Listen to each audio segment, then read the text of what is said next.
You're on. Alrighty.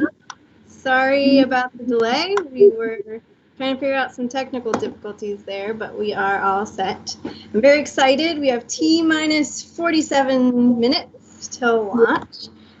This is miSci's first live broadcast here, so we're all excited to be here with you guys and witness this historical space travel event. My name is Mary. I run the Challenge Learning Center at miSci, and I have with me today Ilias, the Director of School Programs, Tyler, the VP of Education, Chris, our Planetarium Manager, Kurt, our Exhibit Specialist, is in the background doing some tech, and our guest, our wonderful guest expert, Dr. James Johnson. Hi.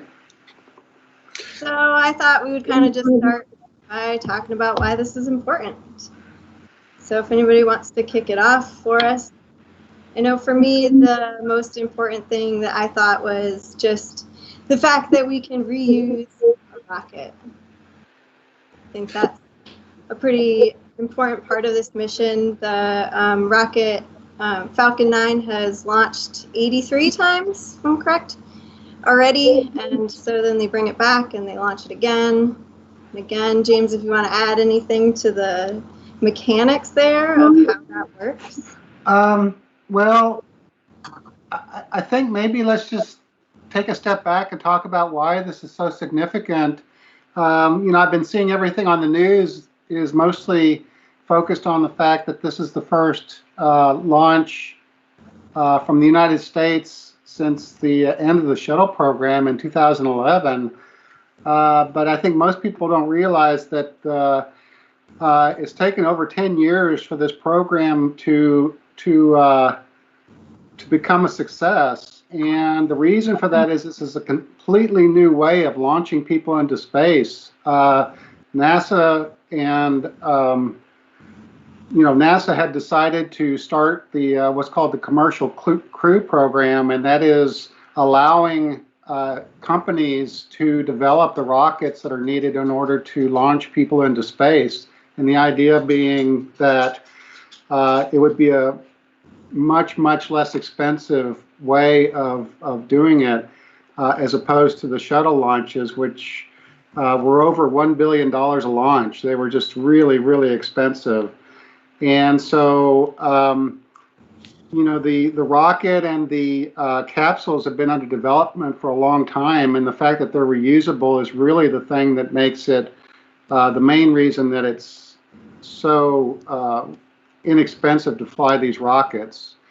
And so what this will do is when the launch happens this afternoon, what will happen is that it is the last step in certifying both the rocket, the bottom part, and the capsule, the top part, which is the spacecraft, for human capability to go to space. So this has a lot of significance for us as a nation. Just to provide an update on what's happening here, the crew arm has moved away from the Dragon capsule, and they've actually begun loading propellants. So they're only willing to do that if they think the odds are good. They've been watching the weather here, I know, and it's been hovering around a 50% probability of actually getting to launch. So they're at least optimistic about it still at this time. And do we know if they're using the load and go procedure? Because I know that was up for debate. I think that they will certainly use the load and go. They wouldn't change that. I haven't read anything about them changing that. So what she's talking about is historically, when NASA has launched rockets in the past, what they do is they load the rocket with fuel, which is usually a liquid oxygen and then some kind of liquid propellant. And when you see those rockets sitting on the launch pad, the reason all that what looks like steam is coming off of them is because those rockets are being held at a very, very low temperature to keep those propellants cold. So that's what all that smoke is. But also, if you look at the top of the rocket, there'll be some. It's a relief valve, and it's letting any excess gas come out of that rocket so that it can maintain the proper pressure. What SpaceX does is something different called load and go, and what that means is that they're loading the rocket with fuel while the astronauts go on board, and so they won't finish loading it with fuel until maybe a few minutes before the launch time, and the idea is that they have there's less waste of fuel that way, so it's just much more economical. So just a quick little procedural thing. Before they put the propellant in, the one step that they will do is to arm the escape process. And so the tippy top there where our astronauts are, I don't know if anyone has seen this, but you can look it up on YouTube where they've tested this escape vehicle. And what it will do is if there is an explosion or if there's an emergency, it will jettison the top of that craft away from the explosion in an instant. So before they load the actual fuel in, they will arm that procedure so that they have the astronauts in a safe capacity as they do this load and go procedure. It's really an incredible bit of engineering that they've done to make that happen. And I'm sure that you can't find a car on Earth with as much horsepower as that emergency vehicle has. So that'd be one heck of a ride. So we were talking a little bit there about the significance of the launch as we got the stream started, and it might be something visually telling for a lot of people that abort system isn't one of those little towers on top. So like you can see on my model of a Saturn V back here, it very classically has that tall little tower on the very top. And for several generations of rockets, that's the system that can pull the people to safety. In fact, they used that on a Soyuz rocket just a couple years ago to pull a crew away from the rocket as it malfunctioned. But both the Dragon and then the other commercial crew capsule, which hasn't carried people yet, Boeing's Starliner, they use pushers. They use their own little thrusters built into the capsule. So it carries them into orbit. They're part of the system it uses to maneuver and return to Earth, versus on the Apollo missions and similar situations, that little extra tower on top, that was just that much extra weight that they would actually have to discard when it was no longer usable. So that, it's both a watershed moment in the sense that it's this big change from NASA not using Cape Canaveral facilities to launch astronauts to going to doing that again, but also there's a lot of smaller changes. Propellant loading is different because of the experimentation that SpaceX has been able to afford. The abort system is different. We're able to recover parts of the rocket, like you talked about, Mary.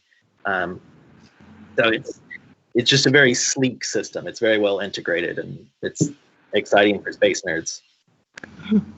It's also exciting because, like James said earlier, that we're launching from American soil again. But I know, Chris, you know a little bit about this, that we're not, this doesn't mean that Americans haven't gone into space. There's an American on the space station right now with the last mission. We've currently been launching with Russia. So if you want to talk a little bit about our international space travel. Yeah. So, the first thing to note is that the destination for today's launch is the International Space Station. Right? It's been a project that's been going on for decades. The space station itself had its first component launched in 1998. It's been continuously inhabited. There's been at least one person on board since 2000. So, we work with a lot of students at the museum. And for a lot of them, they've grown up in an era when there's at least been, one person in space every day that they've been alive. But once we retired the shuttle, we relied on our largest partner in the ISS. There's about 15 active countries. And we purchased seats on what's called a Soyuz rocket. And the Soyuz is a very dependable vehicle. It goes all the way back to the first satellite and manned launches. They've just incrementally improved it all this time, but it has been it has had its challenges. It holds 3 people in rather cramped conditions, and with NASA, typically that means we could only launch 1 person on each Soyuz crew. The other 2 were reserved for international partners in Russia. And that was a big step down from the space shuttle, when we could launch, 7 people at a time potentially. But besides the obvious cost factor, this allows us to have multiple NASA crew members on station at a time, more than had been, and there is just that sense of national pride in being able to do this yourself. We're back to launching from American soil, hopefully, which means that there's 3 countries in the world that do that: the U.S., Russia, and China. So. Yeah, so I think NASA actually specifically stopped launching to start the commercial crew program, so that we could figure out a better, safer, and less expensive way to get out into space. So it's been a long time coming. Yeah, and our astronauts of the day here, I know Doug and Bob, they have both kind of expressed how excited they are personally for their careers and just their overall excitement that, they both have taken plenty of trips up to the ISS individually. And I know Bob has done, I think, 6 spacewalks. And so he, of course, has loved all of his time, but they've both expressed how this is different. This is new, and testing something so new is really bringing kind of a bigger light to all of it. So, and I know Doug Hurley, he actually spent a lot of time over in Russia. So he actually was the director of operations over at the training center there. So they both have put in, years of time, and I think it shows a lot that these 2 guys who've been so committed, they are so excited about this new thing, and they're putting it apart from the rest of the other trips that they've done up there. I think something that's really neat about this moment and about these 2 astronauts in particular is, if you think about test pilots in general, test pilots have to be really intense people, right? They have to get into a man-made craft that has never been utilized in person before and take on the risk and reward of trying that out. So these are people with very level heads who have incredible insight into not only the mechanics of how these things work, but the human element of how they should work from a logistics standpoint. And so when you think about crewing a mission like this, you want to pick people that are seasoned, who have had ups and downs, who have been through challenges like this, because ultimately when these 2 come back, their responsibility, not just to NASA, but to that fellow astronauts that fly after them, is to give a truthful breakdown of how it went and what they liked and what they didn't like, and hopefully be able to eliminate any hiccups. Like even when we were trying to get this stream up today, we had a couple minutes where we had a technical issue. Well, we're not going to space. People's lives are on the line, but we were all stressed about it. So think about the immense stress that these men are under and the huge team of people that are supporting them as they go on this mission. And I'd love to kind of use that as a segue to talk about the team, because it's easy to talk about the astronauts, but there's a colossal team of people ranging from engineers to mechanics to drivers. I mean, there's all sorts of jobs that exist to help support this role. And I know that that's something that we deal with at the museum. Because if folks aren't aware, we have something that's called the Challenger Learning Center, which is a mission control shuttle International Space Station replicator where we can run simulated missions. And even in our small replicator, it's important for all the roles to work together. So, Mary, would you mind spending a second talking a little bit about some of the roles that exist in the support capacity? Yeah, of course. We love our Challenger Learning Center. So it's basically a space simulation. So we have mission control, and so those are the guys down on Earth. And for every one astronaut that goes out into space, there's a whole group, just like Tyler was saying, that of people down here on Earth in mission control, just kind of monitoring them, watching them, and helping with the mission to move it along for prep beforehand, during, and after. So we have our mission control, and then we also have a mock space station where we have half the group that stays on Earth and half the group goes out into space, and they both work together, communicating through headsets and computers. They're doing a lot of experiments. We have a few different missions that we do. So some of them are building a rover, and some of them are building a probe to send out and study a comet. And in the end, hopefully we have a successful mission, but no matter what, all the kids have a lot of fun. We have a lot of fun going out into space, experiencing the best we can what those astronauts tend to experience in space. If Lilius wants to add, you've done a lot of our missions as well. Yeah, I think the really awesome thing about our Challenger Learning Center is seeing all of those different careers, because I think growing up, I think we all know what an astronaut is in terms of what they look like. You know, we know the helmets and we know they're in space, but we don't understand really the jobs that go into space travel. So, and I think as space travel and space exploration expands, I think those jobs are just expanding with it. So, you know, we have to study the effects of gravity on the human body, and that means we need space doctors. And that's something that I think people forget about. And we need to build the next generation of telescopes. We need to explain discoveries about the solar system in a more understandable way.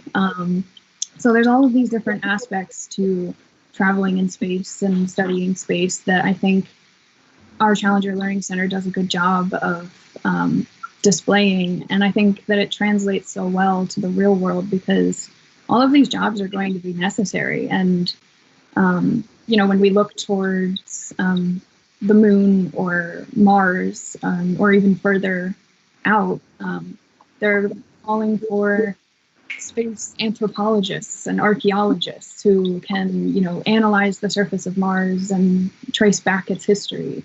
They're looking for all kinds of engineers. They're looking for doctors. So that whole idea of space careers is something that I think we do a really good job of showing students who come and visit, and even adults too, that there's more to the space travel than just putting on a really cool astronaut suit and floating around with no gravity. And I think that's what I like the most about my time too with the Challenger Learning Center and running those missions, is understanding, you know, what effects does space have on the body? Well, we're going to need a doctor on board to tell us. And, you know, seeing a student kind of navigate the role of a doctor and what kinds of things they need to look for that might be different than their normal doctor visit on Earth. So yeah, I think that's kind of my favorite aspect of our Challenger Learning Center for sure. Yeah, there's really something for everyone when it comes to space science careers. Because we have biologists, doctors, we even have a public relations person that comes on and kind of tracks what the crew's doing, just like we're doing with you guys today. So there's really like so many different jobs that people could take on and still be interested in space science as well. And it could be daunting if you're a child watching this to think about becoming an astronaut. You know, where do you even start? Well, I have a really great passage that I love that Commander Chris Hadfield, who spent several hundred days on the space station, said at one point. And he said that when he watched the shuttle launches or the early space race when he was a child, it wasn't the shuttle then, you know, he was inspired by it. But like many of us, he didn't know how it was that he could become that. He decided he wanted to be an astronaut, but he said, I don't know how to be an astronaut. But what he said is, I only had to answer one question every moment of my life. And that was, what would an astronaut do right now? So I'm sitting at dinner and I want to eat, you know, a big greasy hamburger. But I recognize that fitness is important for astronauts. And so instead, well, what do their rations look like on the space station? I should start eating them. Well, at the time, the shuttle was the big operating system that they were using, and the shuttle ultimately works like a glider. So when he was 15, he got his glider's license and learned to fly gliders. Well, the best way to become an astronaut is to be a test pilot. That might not be true anymore, but then that's what the case was. So he joined the armed forces and became a test pilot. So, break down the thought process from the end goal to where you are now and think through, well, what is it that I can do in this moment to make myself a better candidate later on to achieve this? Because if you're watching this and you're 15 years old or younger, there's a legitimate chance that you could go to space in your life. I think I might have missed the window in my personal life. I don't know, maybe I'll strike it rich and be able to be a space tourist. As far as following the path goes, I think I'm out. But if kids are watching, you can do this. And that's something that we like to try to encourage people to realize, because, it's a really beautiful opportunity to not only experience a whole other aspect of being a human. I mean, going to space is such a rare experience, but you get to drive our species forward. And so, any day that we can teach a class or facilitate a Challenger mission, our hope is that we're inspiring a student to feel that in their heart and to feel like, holy cow, I could do this. So I know our team does it well. So James, what are you thinking about over there? Where are you at? We're half an hour. I just wanted to mention real quickly, I was just thinking about this while I was listening to you guys. In case anybody isn't aware of it, the launch this afternoon is going to happen at Launch Site 39A. That's formerly known as Launch Complex 39A. And that's also where the Apollo 11 took off from back in 1969. And a lot of the Apollo rockets that took off after Apollo 11 used that launch site. And the majority of the shuttle launches were from Launch Site 39A. So this is a very historic location. Great. I guess I'll also mention that is in Cape Kennedy, Florida. So if you guys are ever down there, the public is allowed to tour Cape Kennedy. Probably not today, but on a normal day, you can go and see some of the displays that they have. And I've been there many times, and it is really, really impressive. If you ever get a chance, if you're visiting Orlando or whatever you're doing, I think it's about 2 hours to get to Cape Kennedy. It's definitely worth the trip to spend the day there. Actually, SpaceX uses Launch Site 39A at Cape Kennedy. They also use a site just north of there at a place called Cape Canaveral, which is actually an Air Force station. And they also launch out in California at what's called Vandenberg Air Force Base. So they have those three launch sites that they use right now.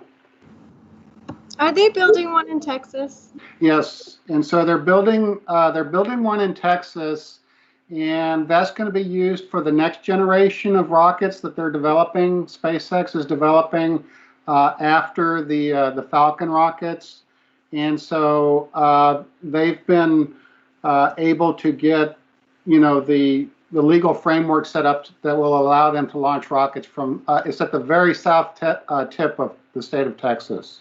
Okay. Fascinating. I think that we've all of us that are on the stream, and I'm sure anyone that's watching, have a personal relationship with space in some capacity. I know that for me, I grew up in a space where there was very limited light pollution, and as a result, I could see the full Milky Way at night, and satellites and other objects that were going into space. And I know that for me, one of the neatest experiences I had was actually in 2013, the summer of 2013. Actually, I could be wrong. It could be summer 2012 now I think about it, when SpaceX was launching their first real payloads. And I had the neat opportunity. If you don't have this app, NASA puts out an International Space Station Tracker app, which is free. And it'll send you an alert 5 minutes before you can set the time, before the space station flies over, and you can actually identify it. Well, during the summer, I was working in a summer camp, and I got the alert that it was coming, and I realized that the launch had happened the day prior.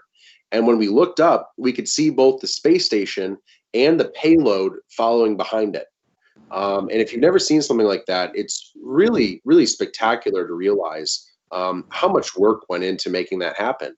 And so I was wondering if any of you had stories that really inspired you when you were younger, or maybe even yesterday, who knows, that brought you to be interested in space like this.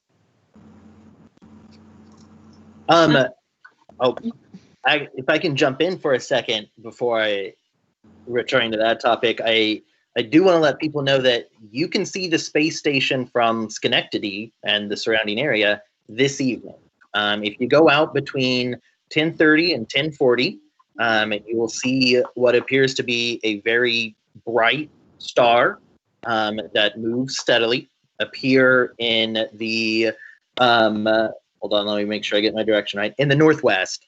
And then it'll climb up near some fairly bright stars, and it'll actually come very close to the North Star, and then come down towards the bright star Vega, famous from the Jodie Foster movie Contact. But it'll be a very good pass. It'll last about 2 minutes total, and during that time, the space station its solar arrays are exposed to the sun, and so they're reflecting a lot of light, which allows us to see this bright light in the sky. I mean, the thing's about the size of a football field, even though it only has a few rooms inside, the equivalent of a 2-room house or so. So it'll catch a lot of light. Now, we won't get to see the Dragon approach it. It would look like a dimmer light if we were able to see it, but it'll be approaching it tomorrow about 11:30 during the day. So we obviously wouldn't be able to see any reflections off of it then, because they're taking a route that'll take about 19 hours for the astronauts to get into space, and then they have to wait for their orbits to sync up the space station. So. There's no rest stops on the way either. No, the Dragon does have a built-in toilet, however. So, you know, one thing I was going to mention real quickly, just reminded me, the one aspect about the Crew Dragon is that it docks with the International Space Station automatically. This is something that's new. Historically, American spacecraft, just what they did is, like with the shuttle, is it would get very close to the International Space Station, and then an astronaut on board the space station would control a robot arm that goes out and grabs or connects up with the spacecraft, and then it pulls it into place. That's not how the Crew Dragon is going to work. It is going to automatically dock up where the hatches meet together, and so that's something that's new for this mission as well.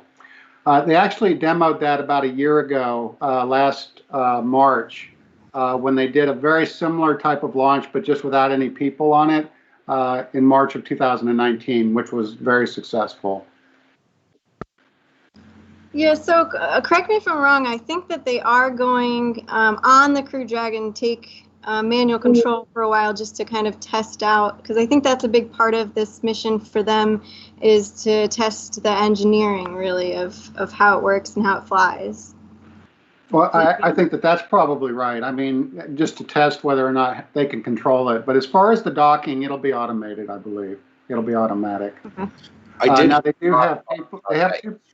That they will do manual control. So I think you're correct, James. They'll let the automated sequence happen, but they are going to try to fidget with the controls a bit to see how that works. Oh, sure. Yeah, I completely agree with that. But part of this is that it needs to, it needs to be able to prove that it can do that capability. Yeah, that's really neat. What a cool opportunity it is for us to see this. I think that's one of the neatest parts about living in 2020 is, we have live onboard cameras. I mean, this is full HD. We're going to be able to watch this from start to finish, from the ground, from the air, from the cockpit. And it really is exciting to realize how many objects, we would have missed if we had seen this 40 years ago, and how much of the process we would have missed at home. So how fortunate are we to be able to see this today? Yeah, so I just wanted to mention a little bit about their mission in general, because it's kind of interesting to me.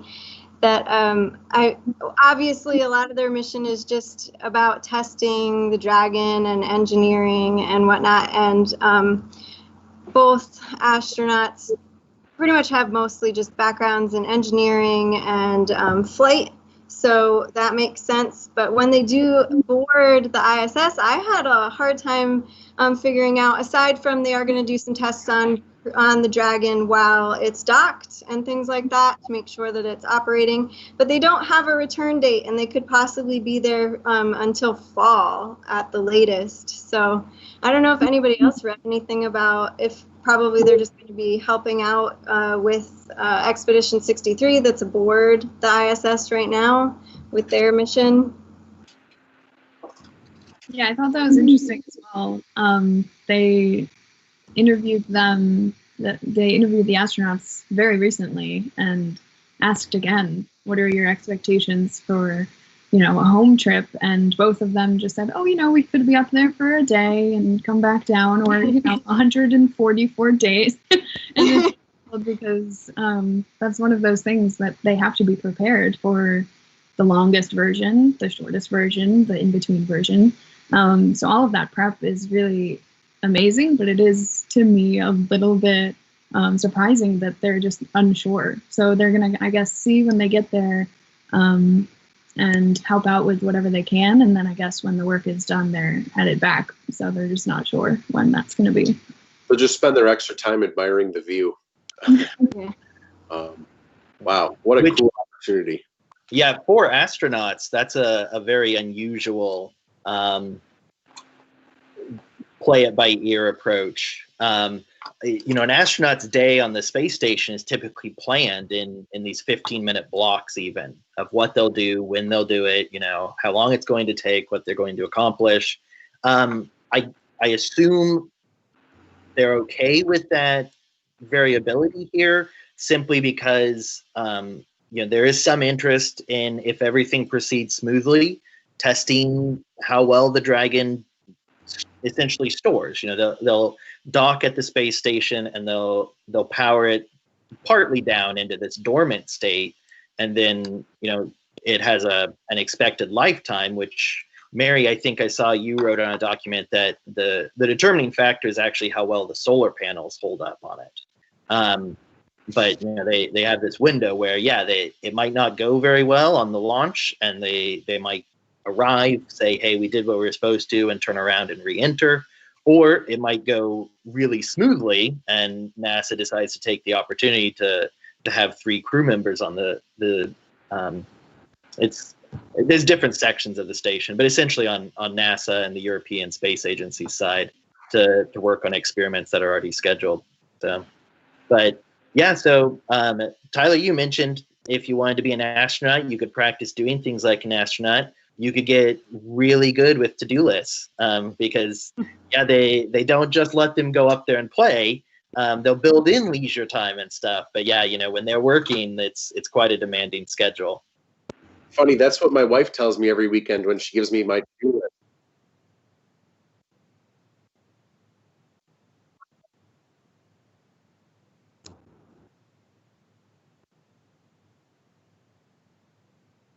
So we've just gotten word from our technical support staff, that's Kurt Beecher, and we're all very grateful for him, that we have gotten word that they are going to stand down the launch today due to weather. Looks like May 30th is the next date. Yep, I believe that's Saturday. Is that Saturday or Sunday? Saturday. Yep. Well, I'm very sorry that we're not going to be able to see this today, but it's always the right move to make these decisions that impact the safety of others. So again, this is patient work getting to space, and we're very, very, very grateful for these people that are doing this. So, do we have any comments that we want to make before we close up? Well, I know James brought this up a few days ago, but just the fact that they were ready and prepared for this launch, and this was the scheduled date that they made a long time ago, and they kept that schedule through COVID-19 and everything else going on in the world. They really kept to that. So I think that shows a lot about the agency, and I think it shows a lot about the people working. So I think we can all say that we will have a launch, hopefully, and we can look forward to Saturday. Yeah, and it's even just impressive with all of this preparation and stuff to, take the safety of the astronauts and shut it down for now. Yeah, I agree with Lilius and Mary. You guys, you work in the Challenger Learning Center a lot, and it's named after the Space Shuttle Challenger, which launched when it really shouldn't have because of pressure that was felt to accomplish the mission. I mean, the people who made the call in Florida today did so knowing full well that there's thousands of people watching, and that there's both the president and vice president are in the area, as well as other and VIPs and the like. But they're willing to play it safe to protect these two astronauts. Absolutely. That's got to be a hard decision to make for a lot of people. I think that there's always a pressure. I mean, we feel pressure to deliver every day what we're doing. But again, when people's lives are at risk, it's really important to make the right call. So it's good that we have, smart, intelligent scientists that are running this. But it's even better that the administrators are willing to listen to them and scrub it when they need to, because that's not always the case. And it's good. We've got great people at NASA, and we're very fortunate to have such a great agency. So, Mary, would you like to say anything else to close us out? I just want to thank everybody who decided to tune in with miSci today and listen to us ramble on about the mission and our excitement for it. We're excited to watch it when it does happen, and I hope you guys watch it as well. So thank you. Yep.